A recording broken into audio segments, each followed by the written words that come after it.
Ever wonder what really goes on inside a camera when you click that shutter button? I mean, it feels instant, right? But it's actually this incredible, super fast sequence of events. So today, we're going to do something cool. We're going to deconstruct the tech sheet of a real classic, the Nikon D80, and follow the journey of one single photograph, all the way from a ray of light to a digital file. Let's dive in. All right, it all kicks off with this number, 10.75 million. Right now, yeah, it's just a number on the screen. But trust me, it is the key to this entire process. So just try and keep that number in your head for a bit. So what does it mean? What is that number? Well, that's the total count of these tiny, microscopic little buckets for light on the camera's sensor. Think of it like that. Each one is a potential pixel. And to really get how they all work together, we're going to trace the path of light from the second you frame your shot all the way to that final image landing on your memory card. First things first. Every single great photo starts with a choice, right? What are you putting in the frame and what are you leaving out? This is where our story begins. Now, with a camera like the D80, you basically had two ways to see your shot. First, you could look through the optical viewfinder. This is the old school way, a direct, unfiltered view of the world. No pixels, no delay, just pure light coming through the lens. Or you could flip over to the LCD screen on the back for a live digital preview of exactly what that sensor was seeing in real time. Okay, so what do all these specs actually mean in the real world? Well, that pentaprism thing, it's basically a fancy five-sided mirror. Its whole job is to flip the image so it doesn't look upside down and backward when you look through the eyepiece. The 95% coverage, that means you see almost everything that's going to be in the final photo. There'll be a little bit of a surprise around the edges. And the diopter adjustment? Oh, that's a lifesaver for anyone with glasses. It lets you tweak the focus of the viewfinder itself to match your own eyesight. And then, of course, you've got this digital window on the back. This 2.5-inch screen wasn't just for framing the shot, not at all. It was your instant feedback machine.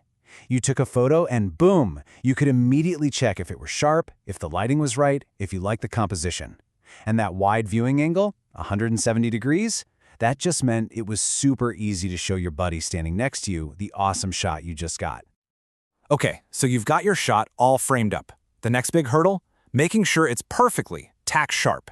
And that brings us to the art of focus. So the D80 used a system called TTL phase detection. I know, it sounds super complicated, but here's a simple way to think about it. Imagine the camera has two tiny eyes. It takes the light coming in, splits it into two separate beams, and then compares them. If those beams don't line up just right, the camera instantly knows the picture is out of focus. And not only that, it knows exactly how far to tell the lens to move and in which direction. It's ridiculously fast and precise. And the cool part is, the camera didn't just have this one powerful system, it gave you options on how to use it. Depending on what you were shooting, whether it was a person just sitting there or a bird flying by, you could pick one of 3 different modes to make sure you nailed the focus every single time. So for example, you could use single area AF. That's where you pick one of those 11 focus points and tell the camera, focus right here and nowhere else. Perfect for a portrait. Then there's dynamic area AF. With this one, you still pick the starting point, but if your subject starts to move, the camera is smart enough to use the points around it to keep tracking them.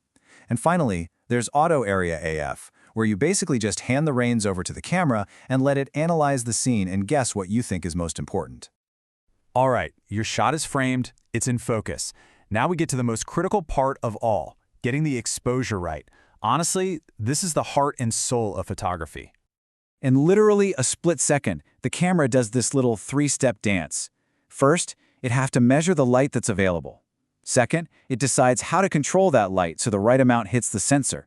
And third, it sets just how sensitive that sensor needs to be. All of that in an instant. So that first step, metering the right, is actually handled by its own little dedicated sensor.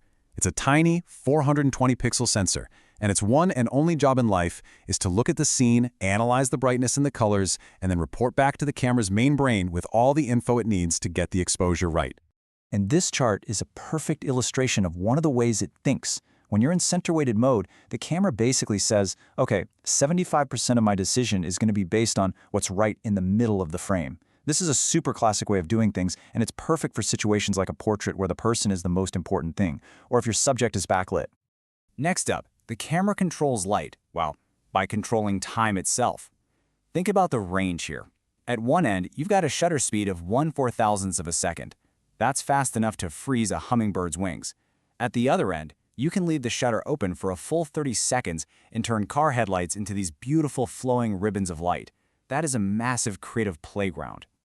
And the last piece of this exposure puzzle is sensitivity, or what we call ISO. The absolute easiest way to get this is to think about old school film. ISO 100, that was your film for bright sunny days. ISO 1600, on the other hand, digitally boosts the light signal. It's like cranking up the volume on the light, letting you shoot in much, much darker situations. It's almost like giving the sensor a pair of night vision goggles. Okay, so we framed it, we focused it, we've exposed for the light, and now for the magic. The shutter clicks, and that moment is captured forever. This right here is the final destination for all that light we've been so carefully controlling. The sensor. It's just a little slice of silicone, but it's the digital equivalent of a frame of film. Its job is to turn those particles of light, photons, into an electrical signal. And look at that, we're back to our number. Remember the 10.75 million? Well, it turns out 10.2 million of those are effective pixels. That just means those are the ones that actually make up your final photograph. And that gives you an image that's over 3,800 pixels wide. Believe me, that is more than enough resolution to make a beautiful big print for your wall. So once all that data is captured, it's got to be saved. And you have a choice. A JPEG file? Think of that as a finished painting. The camera makes all the decisions about color, contrast, and sharpening, then compresses it into a nice small file that's ready to share.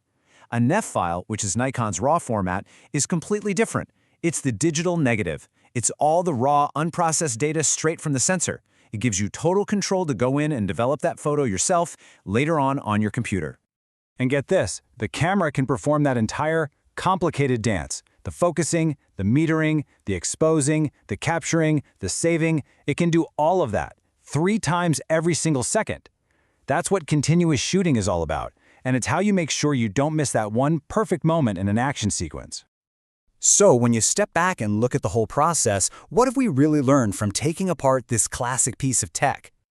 We've really seen the entire journey, haven't we? You frame your shot, the camera's brain instantly locks focus. It does this complex mouth problem to balance the light, and then bam, the sensor captures that one fleeting moment forever. It's this beautiful symphony of glass, gears, and electronics that happens every single time you press that shutter button. You know, the technology in this camera from 2006, it was absolutely foundational. It really did pave the way for the amazing cameras that we all have in our pockets right now. Think about it. The D80 gave you 11 points to choose from for your focus. The smartphone you're probably holding or that's near you right now, it has thousands, maybe even millions of these focus points built right into its sensor. It kind of makes you look at that little device in your hand a bit differently, doesn't it?